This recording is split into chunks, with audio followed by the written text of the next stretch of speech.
Welcome again to another unofficially scheduled 8 a.m. on a Monday morning Spin Dat vlog upload. If you will remember, 2 weeks ago in the upload, we rode this thing at Wentworth, and I had mentioned in that I wanted to alternate each weekly upload, bikes and motorbikes. Well, it's motorbikes again this week. Rode this, the Polygon Siskiyou T7E, as a bit of a stand-in for the FE250 or the XS400, because both were a little bit down and out, and it counted because it has a motor. Still a motorbike vlog counts. I'm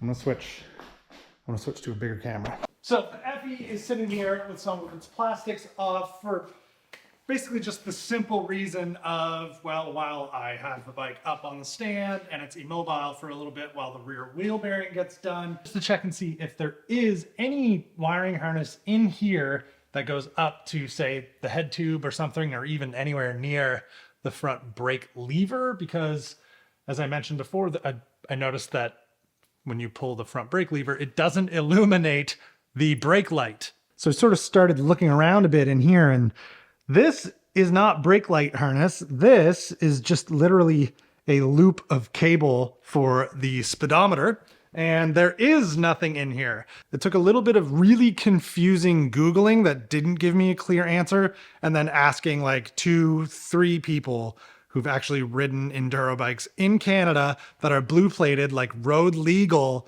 if it's normal that there's no wiring or no way to illuminate the brake light from the front brake lever. And apparently that's like pretty common thing. They just use the rear brake. That's how you let people know you're stopping on the road. I had no idea. Very, very confusing. It's something that maybe I would like to change a little bit, but now that I know that it's like a normal thing that people run into, I don't have to chase it anymore, which is good. 2, I don't know that I've ever let this bike actually get hot enough for the fan, like the rad fans, to come on, but I wanted to just kind of test it and see if, you know, maybe it isn't working or if there's something up with it. But I've sort of, same thing, asked some people, am I putting too much reliance on this gauge, which is just like a aftermarket gauge that is reading the temperature from inside? Like, is the bike actually getting that hot? I don't know. You know, when does the rad fan come on? I think it's just like one of those things where I think I'm putting too much thought into it. So I kind of have stopped thinking about it so much. And 3, the biggest thing that was keeping this bike from being in a quote unquote rideable state was it needed rear wheel bearings, which I've done. And they were quite easy to do. It's basically like if you've ever changed the sealed bearings in a rear fixed gear hub, it is the exact same, just bigger. Like the tools are bigger, the wheel's bigger, the bearings are bigger. And if you'll remember how clunky this was before, there is no clunk in this rear end at all now. That was a very worthwhile thing to do, and pretty easy, like pretty bicycle level easy to do. So glad that's done and over with.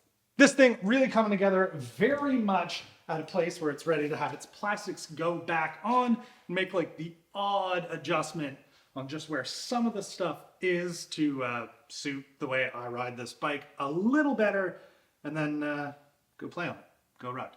So front plastic.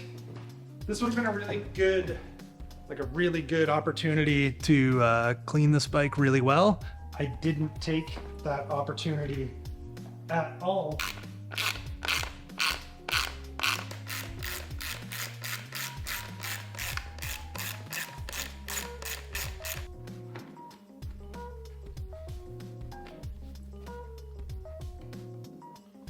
Angela was in here the other night while I was doing the brakes and an oil change on her car, and she goes, looking at everything in here, how come everything in here is always just apart?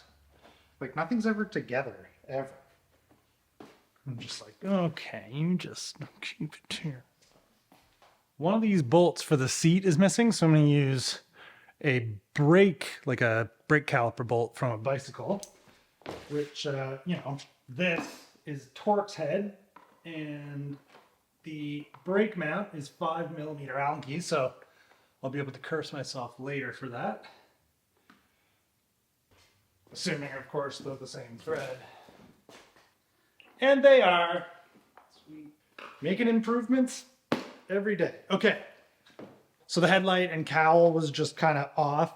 It's funny, the wiring under that, like, it's all factory wiring under here, but it's just this, like, jumble of stuff that just kind of exists, and it will slowly, like, peek its way out on rides. There'll just be, like, a connector out like this, and so just peeled it back and kind of, like, took that whole loom and put a zip tie around it. Like, you guys don't need to come out from underneath the headlight ever. You can just exist in one spot. So that is a little tidier now, but more importantly, especially for riding, and like, I don't know if this is something that slowly took itself out of adjustment in the time that I've been riding this. I don't have that many rides on this, but this brake lever itself for the rear brake is up a lot higher than where the rear peg is. And on the last ride we had together on this, like, I couldn't get my foot over to this in moto boots, because moto boots are so stiff, without like having my foot float to hit the rear brake. And then I had no control because you'd just be on this and I would lock up the rear brake. So I want to lower where this is at so that I can actually like tilt my foot into the rear brake, still have some support of the peg, and be able to use the rear brake properly. I don't know if this is set up for like people who know what they're doing or if this is set up just poorly, but I'm going to adjust it for where I think it's better for my riding and go from there. Maybe learn a lesson or two from you guys in the comments, or when I do get to go ride with some people, them being like, hey, that's way too low. That shouldn't be like that. And they can tell me why. But for now, I'm going to do, like, the rear brake doesn't start working till here. And that's probably where it should be. So it's a pretty easy adjustment. I'm just going to make it.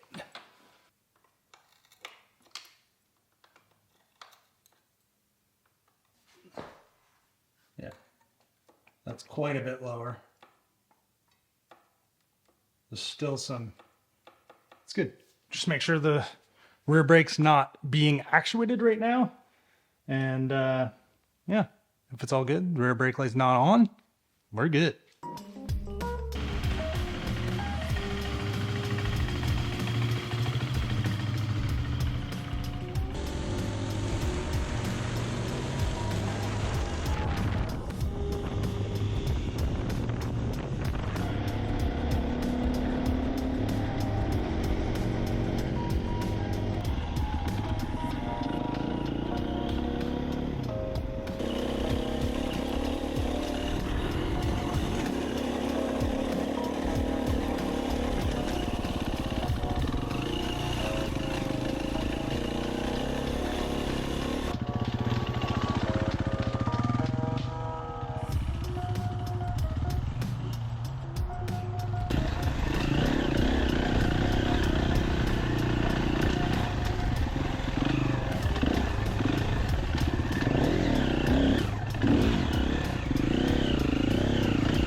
So, came out to the same location as last time for a couple different reasons. It's really close to home, and I know that I just started to scratch the surface last time I was out here to find all of the little bit of single track that's off of the there's two double track roads with this like strip of woods in between. And I only touched 2 of the little sections of single track. And I know for a fact that there's a lot of people out here on enduro bikes, motocross bikes, a lot of people out here on 4-wheelers as well. And there's no way that like much further down the road, you see like people parking up, unloading their trailers with all their toys and stuff. There's no way they're all coming here for just 2 bits of single track, or 2 trails for that matter. This is something that I didn't ride last time. It is, based on this little bit of walking that I'm doing right now, significantly more challenging than what I was riding. So I'll show you where the bike's at right now, and This isn't gonna look all that impressive or challenging. It looks flat. Of course it looks flat. This is like a little climb that I'm pointed this direction at. So you got to get up it to do the rest of the trail. Definitely I've done inclines like this in Moncton. There's like 3, one right after the other on the trails I do ride in Moncton, and I get them done no problem. It's just here, yeah, I don't know. I'm gonna give it a shot. Give it a shot. Hope the camera angles look okay.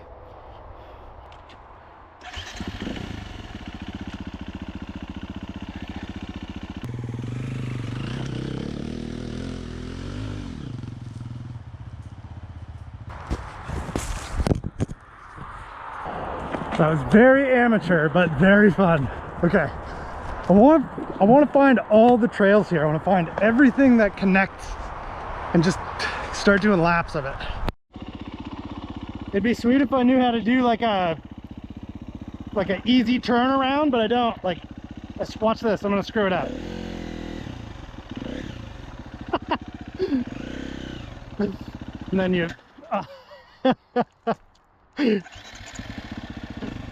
All right, let's get her turned around. Nope.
So there's like sort of a jump over here, you know, the closest thing to a jump that you're gonna find on like an enduro cross-country trail, I think. Come around here and then boom, look at that. You can't tell because this camera angle's so wide, but you know, that right there, that's kind of a jump.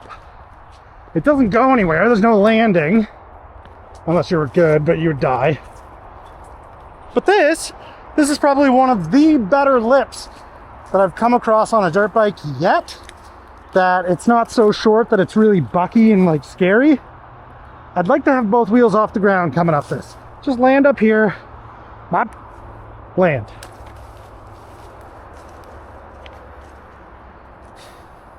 In my brain, not that different than mountain biking. In reality,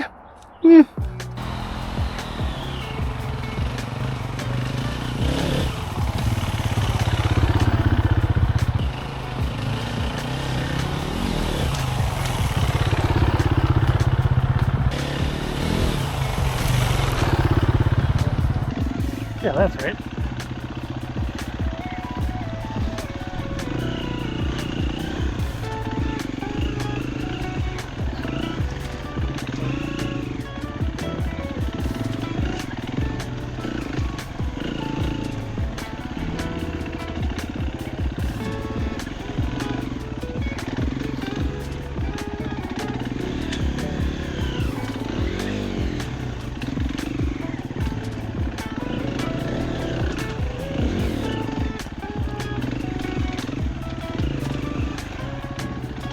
Going up here.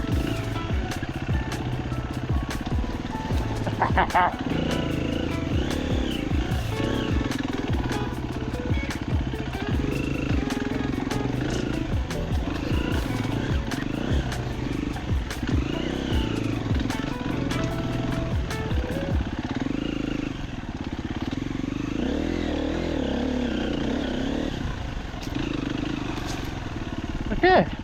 Not bad. I guarantee you there's more, maybe even in there.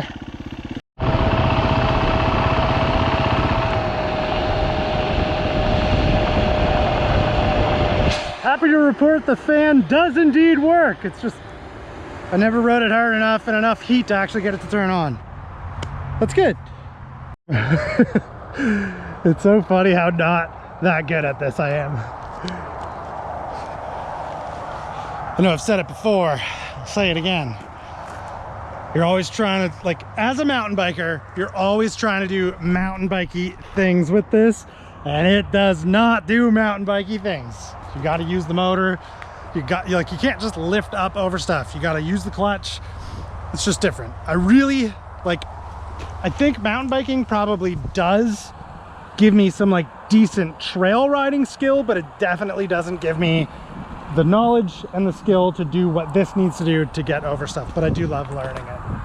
Adjusting this, it seems, has made a big difference. My foot is not floating like it was. Like, it's still maybe not as low as I would like for it to be, so that my foot can just be resting here, but again, I'm not entirely sure if that's just like bad posture on my part or bad setup on the bike, but this definitely does feel like an improvement. The most notable improvement right now, those rear wheel bearings. This thing, when I was riding over like roots and ruts and like when the rear suspension had to work really hard, it was chaotic loud. And I thought it was this, like the mud guard. It was definitely the rear wheel bearings going Pretty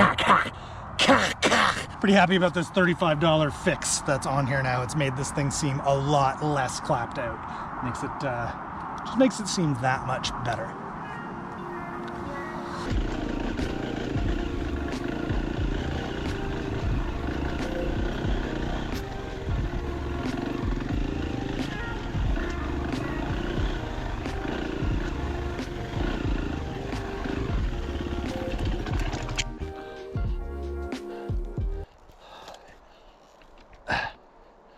Yeah, and that will happen.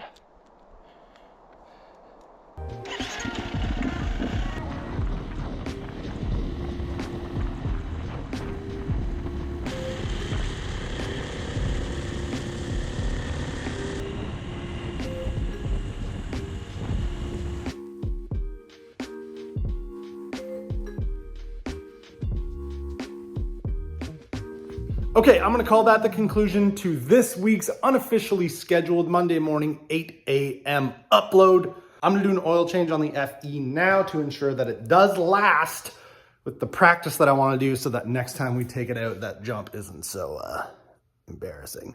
Thanks for hanging out with me and, doing motorbike stuff. Next week, bicycles, unofficial schedule. I'd love to not suck at these things.